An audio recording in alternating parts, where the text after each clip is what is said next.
Hi everyone, my name is Amber, welcome back to my channel, and this is going to be my December wrap up. I had quite a good reading month in December in terms of the amounts of books that I read. I read 13 in total, which was really good. I almost made it to 14, but not quite. But my average rating was fairly average because I didn't read any amazing books, but I did read some really good ones. I'm not going to do my statistics in this video because I don't think I'm going to do that anymore. I might do quarterly statistics instead. Statistics videos are ones that I really enjoy watching, but I never get any comments on those, so if you do like statistics, let me know and then I can maybe bring them back. The first book I read in December was actually a January 2020 release, and that is Three Things I Know Are True.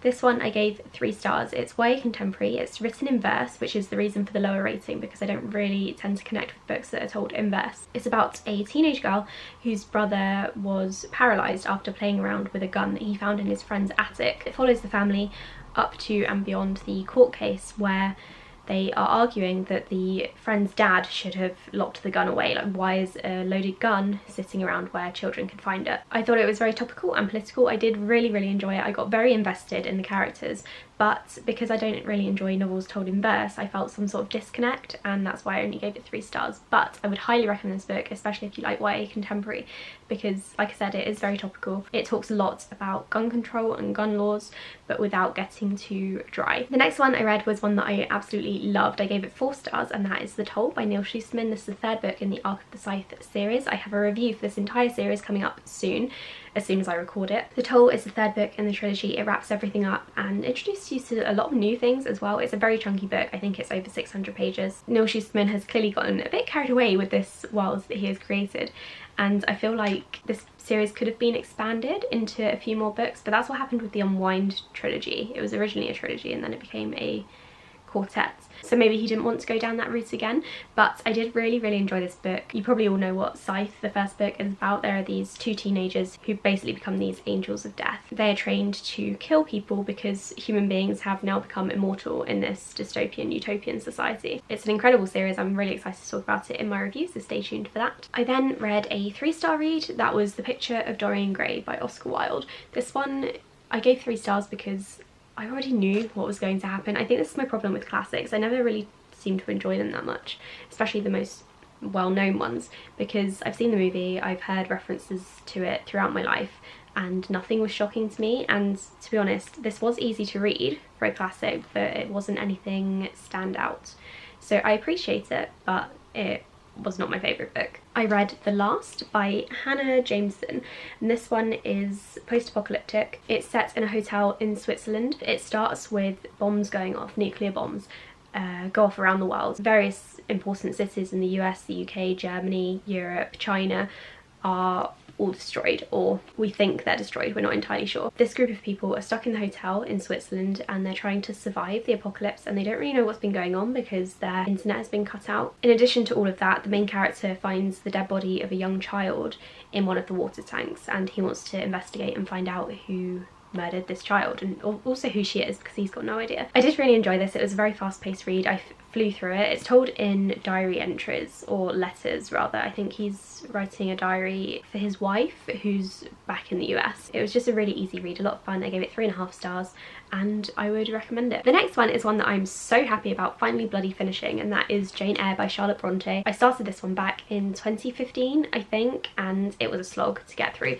I got, I think, 60 pages in. Not very far, considering this book is nearly 700 pages, and I put it down because I just could not get into it. And then I picked up the audiobook, which was narrated by an actress whose name I've forgotten, Tandy Newton, and she did a really good job with narrating this book. She did all the different voices, and I've come to realise that audiobooks, classic audiobooks, tend to be better if they're read by an actress or an actor, someone who is used to delivering words from a page. That said, the story still managed to drag on. Not much happened. We're basically just following Jane Eyre's life. I hated the romance between her and Mr. Rochester. I thought it was stupid, so I gave it 3 stars. I don't really know what else to say about this one. Everyone knows what it's about. It's about a girl called Jane Eyre who becomes like the governess at Mr. Rochester's house. There's a twist in the middle, but I think everyone knows what the twist is at this point. I'm not going to say it just in case you don't. I didn't really care for it all that much. It was way too long. I don't know why it was that long. I then read a very hyped book because I'm going to be recapping the series for Recaptains, and that is The Bone Season.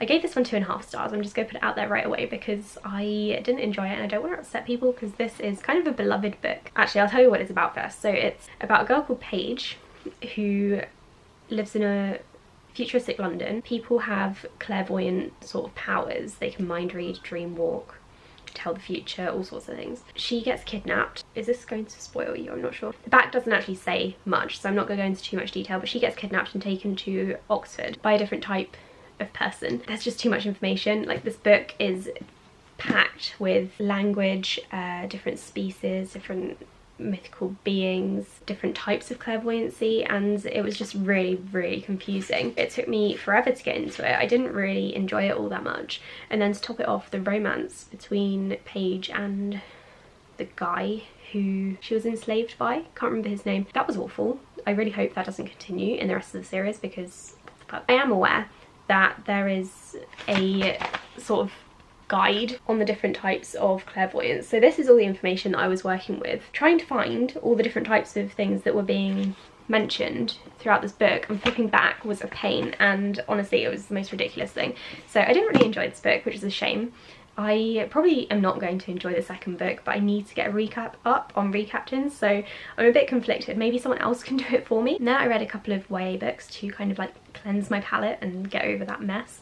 I read Full Disclosure by Cameron Garrett. I gave this one 3.5 stars. It's YA contemporary about a girl called Simone who has HIV, and she is trying to keep this a secret from everyone at her school because last time people found out, they kind of rejected her and she had to move schools, which isn't very nice. So she's trying not to tell anyone this time, but she does get a boyfriend who, you know, is kind of entitled to know if they're going to be sleeping together. I thought this was a really good book. It was very well written. It was a really engaging debut. I think Cameron Garrett is going to come out with some really good stuff in the future, and I would highly recommend checking this one out if you are interested in the subject matter, because I've obviously, well, I say obviously, it's a bit of a shame that I haven't, but I've not read anything with a main character who has HIV before. So this was actually very educational and I really enjoyed it. I then read the graphic novel of Noughts and Crosses by Mallory Blackman. I read the novel back when I was probably 11. I remember loving it. It was very emotional. I think it's probably one of the first books that made me cry now that I think about it,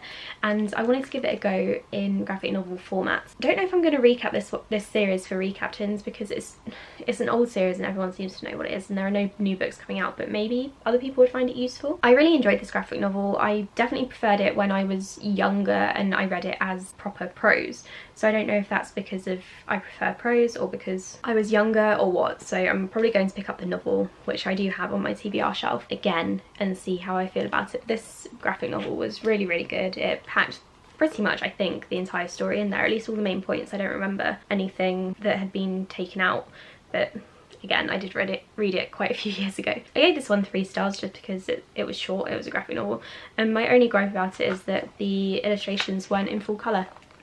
They're in black and white, and I prefer my graphic novels to be told in full colour. 3 stars for this one. My next book, you'll be happy to know, was a 4-star book, and I really enjoyed it. This one made me cry a lot. I think I read it on Christmas Eve or around then. I was just not in the best place. This is The Flatshare by Beth O'Leary, which is adult contemporary. I think everyone knows what this one's about because it's been going over BookTube, but if you still don't know, it's about a main character called, I can never remember characters' names, Tiffany, who needs a new place to live. So she answers an ad from this guy called Leon. The deal is she gets to live in the flat during the evening when she's not working, and he gets to live in the flat during the day when he's not working, because he works nights, she works days. They don't meet in the beginning and they're sharing little notes with one another and getting to know each other via notes and texts and emails. It was a really good book, and something I haven't seen people talking about is that it's packed full of emotional abuse. Not between the 2 main characters, of course, I shipped them a lot, but the main character Tiffy has an abusive ex-boyfriend and he is very emotionally manipulative and he gaslights her, and it's just an awful awful person. I don't think I've seen anyone mention this in any wrap-ups that this book has been in, so definitely take that into account before you pick this book up, because that's what made me cry. This book was really well written, it was hilarious at some points, really easy to read, and I love the little notes that Tiffy and Leon were passing to each other. I loved how Tiffy was very outgoing and such a people person, and Leon was not. He was quite introverted. There was a plot line to do with Leon's brother who's in prison, and Leon wants to obviously try to get him out, and that was a whole thing, and it was just such a good book, and I was not expecting this. This is also in my best books of 2019 video as an honourable mention because it was fantastic. I then read With the Fire on High by Elizabeth Acevedo. I gave this one 3 stars.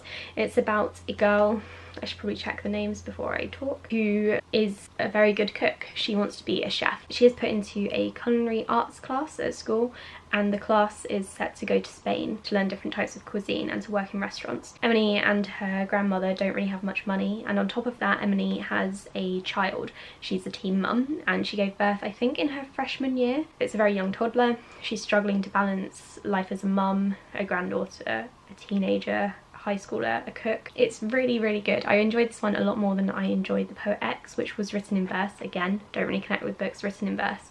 This one was very emotional. I really enjoyed it. I couldn't really give it higher than a 3-star rating because I didn't love it. I didn't really connect with it all that much, but I did really enjoy it. I then read one that I've been saying that I was going to read for ages, and that is Recursion by Blake Crouch. This one is adult sci-fi, and it's a bit confusing, but bear with me while I try to explain what this is about. There is a detective in New York called Barry who is investigating some cases to do with false memory syndrome. Basically, he meets a woman on a rooftop, and she says that she remembers living with her husband and having a child with him, but then she woke up one day and she's not married, she doesn't have a child, and the person who was meant to be her husband is actually married to someone else. She becomes very upset and suicidal. Barry investigates this and then realises that false memory syndrome is just kind of a cover. Someone is messing with people's memories and timelines. It's a very confusing book. I really enjoyed it. It was very fast paced, very well put together. The science behind it, I guess, was solid. I just got a little bit confused at the beginning, which then meant that I was confused about the sciencey stuff later on. I really enjoyed it. It wasn't as good as Dark Matter. I gave this one 3 stars because I feel like Blake Crouch could have spent a bit longer in the beginning explaining exactly what the hell the science was. I'm trying not to spoil anything because it's quite a short, fast-paced thriller, so I don't really want to say too much, but I think Blake Crouch could have expanded on this a little bit. Towards the end, I was still really into it despite being a bit confused. The stakes are so high. Some really intense things happen, and I would recommend this book because Blake Crouch is a really good writer. I then read The Rumour, which is a library book, and I had to take it back. This is an adult thriller. I gave it 2 stars because it was just a bit